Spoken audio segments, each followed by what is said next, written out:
Hello hi guys, मेरा नाम है ज्योति और आपका मेरे channel actually I can pay स्वागत है। हम यहाँ पे लौकिक और मौखिक साहित्य का पेपर कवर अप कर रहे हैं। तो मैं आपको आज लोक गाथा पढ़ाने वाली हूँ। हमने लोकगीत पढ़ लिया है, लोक कथा पढ़ ली है। अगर आपने नहीं देखी है तो आप प्लीज़ मेरी वीडियोज़ में जाके उन्हें देख लीजिएगा। चलिए अब हम लोक गाथा पढ़ते हैं कि आखिर लोक गाथा है क्या और इसका लौकिक और मौखिक साहित्य में क्या योगदान है। चलिए पढ़ते हैं और फिर समझते हैं। ओके, तो लोक गाथा विश्व की हर भाषा में मिलती है। मूलतः गीतात्मक कथाएं लोक गाथाएं होती हैं। ठीक है, ऐसी कथाएं जिसमें गीतात्मकता आ जाती है वो गाथा कहलाती है। अलग अलग देशों में, भारत के अलग अलग प्रदेशों में गाथा के लिए विभिन्न नाम मिलते हैं। इंग्लैंड तथा फ्रांस में इसे बेलेड नाम मिलते हैं। ठीक है, फ्रांस और इंग्लैंड में इसे बेलेट कहते हैं और स्पेन में इसे रोमेन कैरो कहते हैं और जर्मनी में फोक स्लाइडर कहते हैं और वही डेनमार्क में फोक वाइजर कहते हैं। ठीक है, तो हम क्या है, यही लोक गाथाओं के विभिन्न देशों में अलग अलग नाम देखते हैं। फिर गुजराती में इसे कथा गीत और तमिल में कते पाडल कहते हैं। फिर असमिया में इसे मलिता और मराठी, ब्रज, भोजपुरी, बुंदेली, राजस्थानी, गढ़वाली में पावड़ा भी कहते हैं। ठीक है, चलिए आगे पढ़ते हैं। न्यू इंग्लिश डिक्शनरी के संपादक डॉक्टर मरे के अनुसार, डॉक्टर मरे क्या कहते हैं? बेलेट वे स्फूर्तिदायक, बेलेट मतलब लोकगीत। ठीक है, लोकगीत लोक गाथा जो है वो क्या है, एक स्फूर्तिदायक तथा उत्तेजनापूर्ण कविता है जिसमें कोई जनप्रिय आख्यान रोचक ढंग से वर्णित होता है। ठीक है, जनप्रिय यानी कि जो जन सामान्य है, बहुत ही ज़्यादा फेमस हो, और रोचक ढंग यानी कि उसे शब्दों में ऐसे बांध के लोगों के सामने प्रस्तुत किया जाता है कि लोग उससे बहुत ही ज़्यादा खुश हो जाते हैं, मनोरंजित हो जाते हैं। ऐसे गीत जैसे कि अगर हम कोई भी लोक गाथा देखते हैं, लोक गाथा में जैसे कि आला उदल की कथाएं आ जाती है, उसमें अगर उनके वीर शौर्य की जब हम दोहे देखते हैं, उनकी वो पंक्तियां देखते हैं, तो हमें उसे पढ़ के ना एकदम अंदर से खुश हो जाते हैं। हमारे अंदर भी वो शौर्य स्फूर्ति आ जाती है, उत्तेजना आ जाती है कि इसके आगे क्या हुआ, आखिर इस स्टोरी में चल क्या रहा है। तो वहाँ पे जब वो उत्तेजना आ जाती है ना, तो उसे यहाँ पे कहा है कि वो जनप्रिय आख्यान जो है वह मनुष्य में उत्तेजना डाल देता है, व्यक्ति को और ज़्यादा प्रभावित करता है। चलिए आगे बढ़ते हुए क्या कहते हैं? A simple spirited poem in short sentence and with some popular story in graphical told, अर्थात कि लोक गाथा में स्फूर्ति उत्तेजना होती है, लोगों में प्रिय कथा को रोचकता से कहा जाता है। ठीक है, लोक गाथा क्या है? जिसमें स्फूर्ति उत्तेजना हो, लोगों में प्रिय कथा, क्योंकि कहा है ना कि कथा में जहाँ पे लयात्मकता गीतात्मकता आ जाती है वो गाथा बन जाती है। चलिए आगे पढ़ते हैं। फिर डॉक्टर नगेंद्र बहुत इंपॉर्टेंट है। ठीक है, विद्वान है। ठीक है, इसलिए मैंने इनका यहाँ पे सेंटेंस रखा है। चलिए पढ़ते हैं। इनकी परिभाषा क्या है?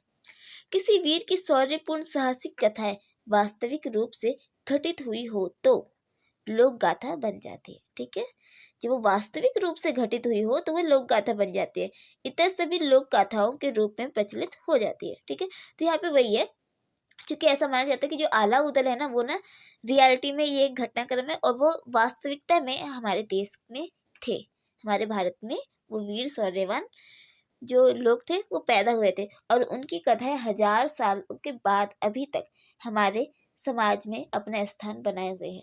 यही बात है कि यहाँ पे डॉक्टर आचार्य नगेंद्र जो है वो कहते हैं कि वास्तविक रूप से घटित हुई हो तो वह लोक गाथा बन जाती है। ठीक है, अगर वो वास्तव में घटित हुई है तो वह लोक गाथा बन जाएगी। इस परिभाषा को याद रखिएगा। ठीक है, मैं आपको जब अलाउद्दीन की कहानी पढ़ाऊंगी, कथा पढ़ाऊंगी, मतलब कि गाथा पढ़ाऊंगी, तो वहां पे आपको ये मैं याद दिलाऊंगी। ओके, चलिए आगे बढ़ते हैं। फिर डॉक्टर कृष्णदेव उपाध्याय क्या कहते हैं? डॉक्टर कृष्णदेव उपाध्याय के अनुसार लोक गाथा वे प्रबंधात्मक, देखिए यहाँ पे प्रबंध यानी कि वो पदों में बंधी हुई है। ठीक है, उसमें गीतात्मकता है, लयात्मकता है। ठीक है, प्रबंधात्मक लोकगीत है जो आकार में किसी महाकाव्य को चुनौती दे सकते हैं और जिसमें प्रधान तत्व कथा है। ठीक है, तो क्या गाथा वही बनते जिसमें कथा को लयात्मकता और गीतात्मकता में बांध दिया जाता है। ठीक है, अभी हमने पढ़ा था, है ना, याद है ना? तो यहाँ पे वही बात की गई है कि जब एकदम लास्ट वाली लाइन देखे, जिसमें प्रधान तत्व कथा है, ऐसी गाथा जिसमें प्रधान तत्व कथा हो और वो लयात्मकता तथा गीतात्मकता में बंधी हो तो वह प्रबंध लोक गीत हो जाती है और वह आकार में इतनी बड़ी होती है कि वह किसी महाकाव्य यानी कि शिष्ट साहित्य के किसी भी महाकाव्य को, बड़े काव्य को, बड़े ग्रंथ को चुनौती दे सकती है। ठीक है, आया ना समझ में?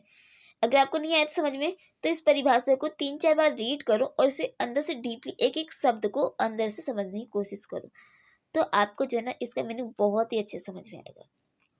ठीक है, चलिए, अगर नहीं समझ में आता तो आप मेरे को बोल दीजिएगा, मैं आपको इसे थोड़ा और अच्छे से एक्सप्लेन कर दूंगी, कमेंट बॉक्स में लिख दूंगी। ओके, चलिए आगे बढ़ते हैं।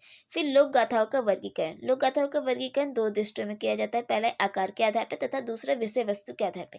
आकार के आधार पर यानी कि उसका आकार कैसा है, वो बड़े आकार में है कि छोटे आकार में है, और विषय वस्तु कि आखिर उसकी विषय वस्तु है क्या, प्रेम पे या फिर प्रेम पे आधारित है, या फिर उसमें कोई मनोरंजन, गीतात्मकता या फिर शौर्य, वीरता, कौन से उसकी विषय वस्तु क्या है, उसके आधार पर यहाँ पे बात की गई है। चलिए, आकार के आधार पर इसका वर्गीकरण कैसे, जिसमें एक लघु लोक गाथा है और दूसरी है बृहत लोक गाथा। जो छोटे आकार की है वह भगवती, क्षत्रिय भगवती, ऐसी कथाएं आ जाती, और वहीं बृहत में वो बड़े आकार के, जिसे हम प्रबंधात्मक काव्य भी कह सकते हैं, क्योंकि अभी हमने क्या पढ़ा, प्रबंधात्मक काव्य जो किसी भी महाकाव्य को चुनौती देने में सामर्थ्य होती है। और जैसे कि हीर रांझा, सोनी महिवाल, आला उदल, प्रेम, संघर्ष, दुखांत, यानी कि ये जो कहानी है क्या, ये एक तरह से प्रेम कहानी है, किसी के शौर्य की पूरी लाइफ टाइम की स्टोरी जब हमारे गाथा में आ जाती है तो किसी भी महाकाव्य को चुनौती दे सकती है। तो यहाँ पे वही बात की गई है। चलिए आगे बढ़ते हैं विषय वस्तु के आधार पे। अब विषय वस्तु के आधार पे कैसे डिवाइड किया गया है, और सबसे पहले डॉक्टर कृष्णदेव उपाध्याय का वर्गीकरण, जिसमें प्रेम कथात्मक गाथा, जिसमें वह लव ब्लेड्स कहते हैं, ठीक है, जो प्रेम के ऊपर आधारित हो। फिर वीर कथात्मक गाथा है, जिसमें हेरोइक ब्लेड्स हो, मतलब कि जिसमें वीरता को लेकर गाथा लिखी गई हो। फिर रोमांच कथात्मक गाथा है, जिसमें सुपर नेचुरल ब्लेड्स, ठीक है, जिसमें सुपर नेचुरल यानी कि शक्तियों के बारे में देवी देवता पुराण आदि आ जाते हैं। फिर पाश्चात्य विद्वान प्रोफेसर गुमर का वर्गीकरण क्या कहता है, वो किस तरह से वर्गीकरण करता है। सबसे पहले प्राचीनतम गाथा, ठीक है, प्राचीनतम यानी कि जो प्राचीन वेदों से, ग्रंथ से या फिर किसी पुरानी कहानी से जुड़ी हुई हो, ऐसी वो बातें कहते हैं, ऐसी गाथा है जिसे ओल्डेस्ट ब्लेड्स कहते हैं। फिर है कौटुंबिक गाथा। कौटुंबिक गाथा ब्लेड्स ऑफ किनशिप, जो किसी कुटुंब, किसी साम्राज्य की, ठीक है, कुटुंबिक, कुटुंब का मतलब होता है साम्राज्य, जैसे कि विजयनगर का साम्राज्य हो गया, ठीक है, हड़प्पा सभ्यता, या फिर आला उदल के टाइम की चंदोल वंश की कहानियाँ, या फिर पृथ्वीराज चौहान की कहानियाँ। ऐसी अगर किसी साम्राज्य की बात आ जाती है ना, तो वहाँ पे इस गाथा को हम रखते हैं, कौटुंबिक गाथा।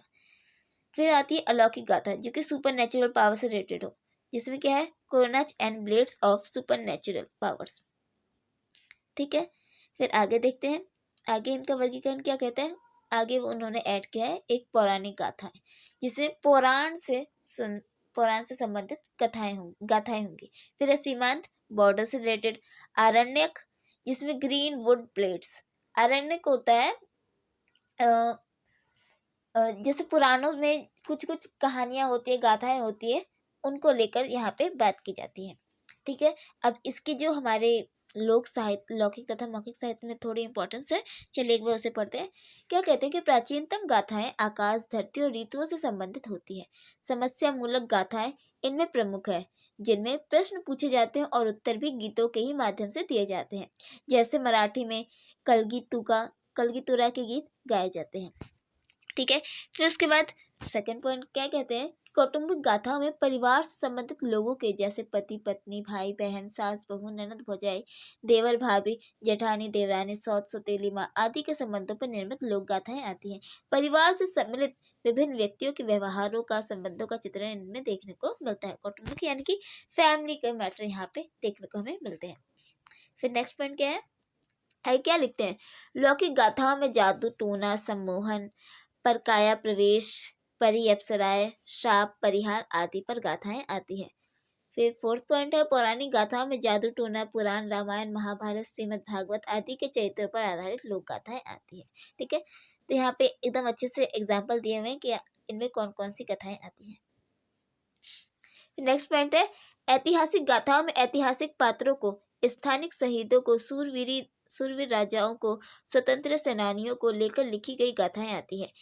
1857 के पहले स्वतंत्र युद्ध में शहीद हुए अनेक वीरों पर लोक गाथा लिखी गई है। वीर कुंवर सिंह की भोजपुरी में रचित गाथा में अंग्रेजों की खलनायक प्रवृत्ति तथा 1857 से पहले स्वतंत्र युद्ध अर्थात सिपाही विद्रोह का वास्तव चित्रण हमें दिखाई मिलता है।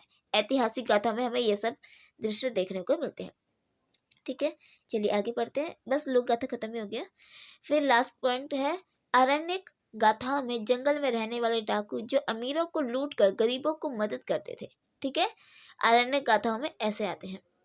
ऐसे परोपकारी रॉबिन हुड जैसे लुटेर डाकुओं की गाथाएं आती हैं, जैसे कि राजस्थान का जोरावर सिंह, उत्तर प्रदेश का सुल्ताना और पंजाब का जग्गा डाकू। ये सब क्या है, आरण्यक गाथाओं में आते हैं। तो फ्रेंड्स, आपने गाथाओं के बारे में पढ़ा ना कि गाथा किसे कहते हैं, जो कथा में गीतात्मकता और लयात्मकता ले आता है, उससे प्रबंध आ जाते हैं, उसे हम गाथा कहते हैं। ओके, और यहाँ पे उसी के बारे में बात की गई है। उसके नए नए रूप हमें देखने को मिलते हैं, उसको जो वर्गीकरण किया गया है हमें वो देखने को मिलता है। ओके फ्रेंड्स, यहाँ पे गाथा खत्म होती है। नेक्स्ट वीडियो में हम लोक नाट्य पढ़ेंगे। ठीक है, मैंने टेलीग्राम पे एक ग्रुप बनाया है और ग्रुप का नाम है HLAK और उस पर एक पिकाचू की पिक लगाई हुई है, आप सर्च करिएगा। अभी उसमें एक भी मेंबर नहीं है, आप अगर ऐड होना चाहे तो हो सकते हैं। Okay friends, bye bye, take care. मेरे चैनल HLAK, आपका मेरे वीडियो को देखने के लिए बहुत बहुत धन्यवाद, थैंक यू, शुक्रिया। मेरा नाम है ज्योति। मेरे चैनल को लाइक करना, शेयर करना, सब्सक्राइब करना। क्वेरीज हो तो आप प्लीज़ कमेंट बॉक्स में डालिएगा ताकि मैं आपकी प्रॉब्लम को सॉल्व कर सकूँ, आपको जो समस्याएं हो उनका समाधान कर सकूँ। Okay friends, bye bye.